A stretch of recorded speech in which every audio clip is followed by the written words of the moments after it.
Okay, we're now with internal audit, and Councilman Stein is with us. Human resources. Human resources. I'm just reading internal audit because that's what we just did. Human resources. And Veronica, if you would like to introduce your colleagues and then make your debut for a budget presentation.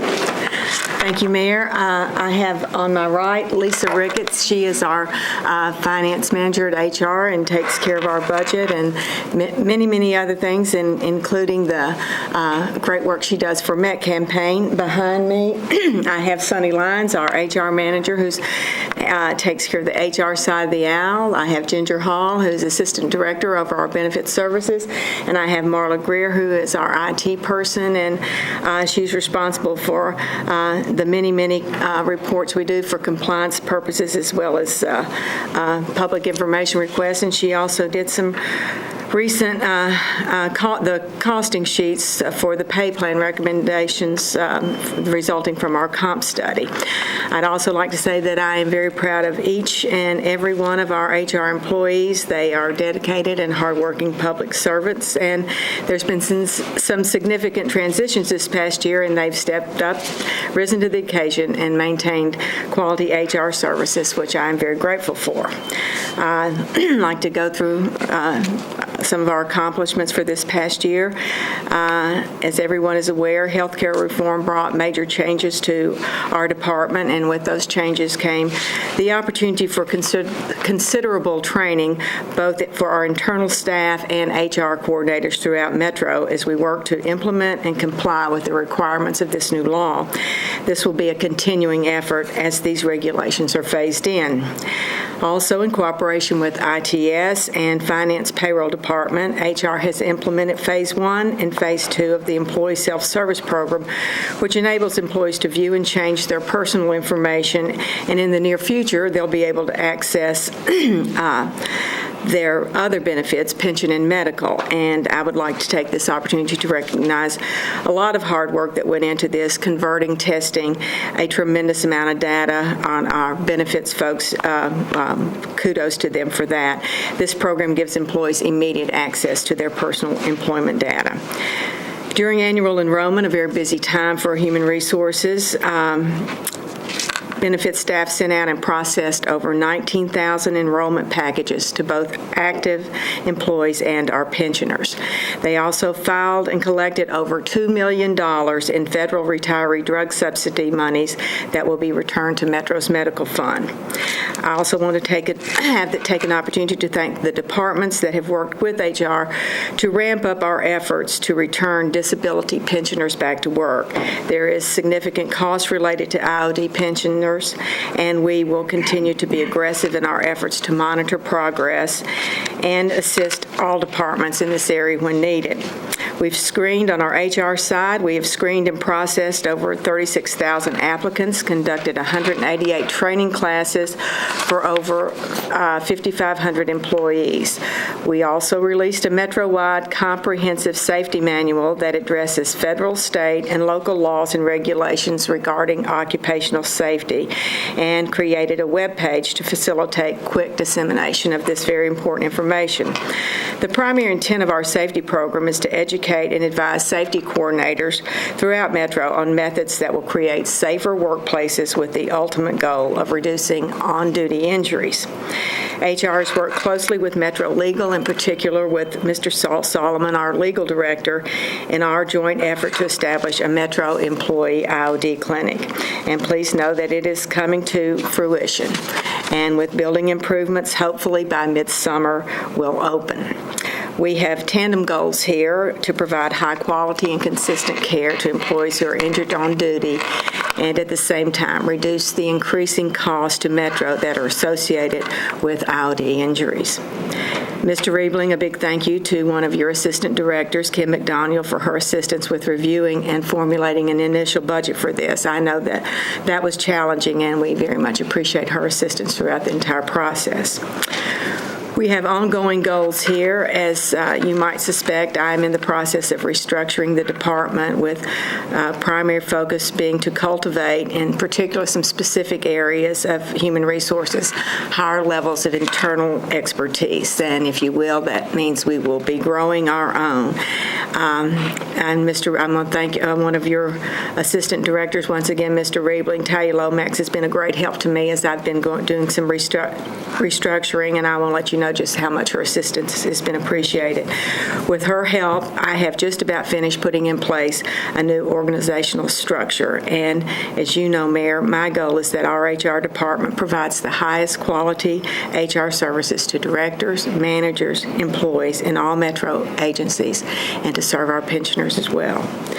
We're overseeing the completion of the compensation study and will handle implementation of accepted, approved, resulting recommendations. And at this point, I would like to thank Scott Potter, Director of Water Services, for allowing his Deputy Director, John Kennedy, to take the lead in working with our consultants on this project. Presently, we are finishing up meetings this week and plan to take the results of the study to the Civil Service Commission for their review at the April 8th meeting.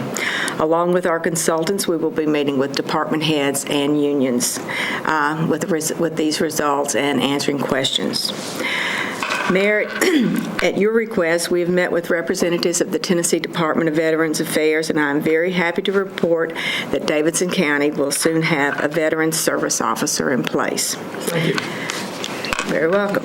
Per TCA, this position must be filled by a veteran, so I plan to utilize a currently vacant part-time position that I have because regrettably, I have no veterans on my staff. After finding this out, after our meeting, I went around the entire department asking people if they were veterans and then got nervous that some folks were going to run off and join the Army. I explained to them what my purpose was, but this individual, once they're in place, will serve over 40,000 veterans residing in our county and assist them with collecting the monetary awards that they so deserve and have earned.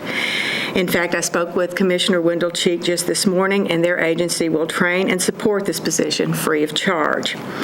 Mayor, you're absolutely correct in suggesting that this is a win-win for our city. Davidson County averages $2,879 per veteran, which compared to many other counties in Tennessee is much, much lower. So clearly helping our veterans secure their benefits is noble and worthy cause, and at the same time generating revenue to be spent in our city is economically a very practical goal. Additionally, I have assigned current staff to expand our employment outreach programs to specifically work with other veteran programs. Sunny Line is heading up this effort. Also, we have been in discussion with representatives of Hero to Hired, and Mayor, I think you've met with those folks as well, and we will soon have all Metro job openings posted on their national website for all interested veterans to review. Hero to Hired, the police department and the sheriff's office already have their positions on that site, but we want to have every job that is advertised within Metro on that site. Certainly, in the next few months, we will have those programs in place to serve veterans, both as it relates to securing monetary awards and employment outreach. Our Study and Formulating Committee has been meeting to consider recommendations that would allow eligible domestic partners of Metro employees to be included in benefit plans.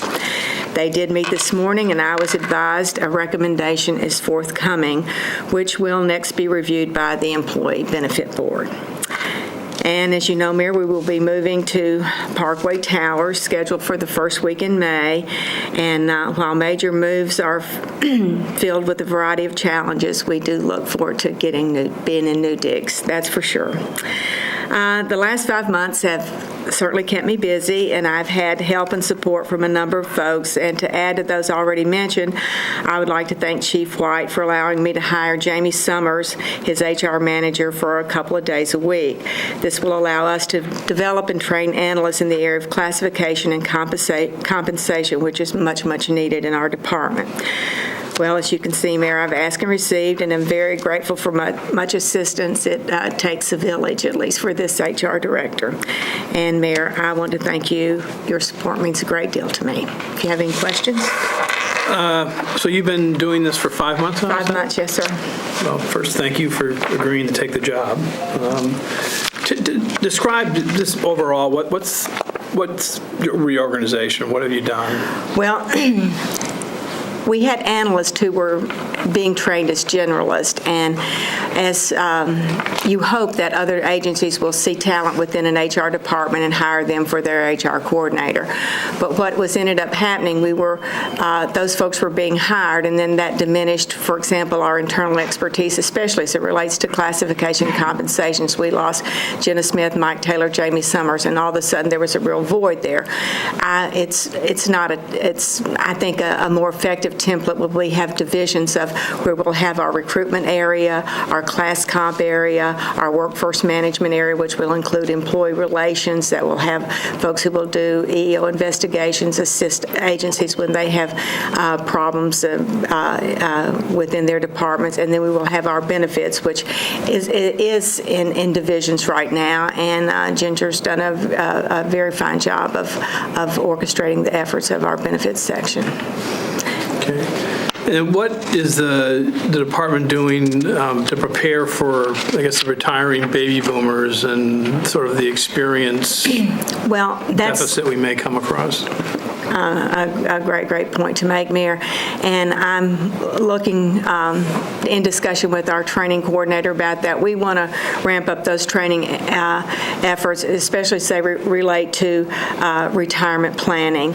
I know there were some folks with the last buyout, our retirement incentive, that were concerned that they weren't in the best place financially to retire. So we want to try and support Metro employees with more financial planning for retirement. And then as these baby boomers move out, we also have to have good succession plans in place, that we have people to step up and take leadership and management roles when our baby boomers retire. Okay. I'd like to thank you manage and lead your employees so that one day they can do your job better than you can. At least that's what I hope. I'm sure there are those who can do it better than I can. Well, I don't know about that, Mayor, but I was talking about myself.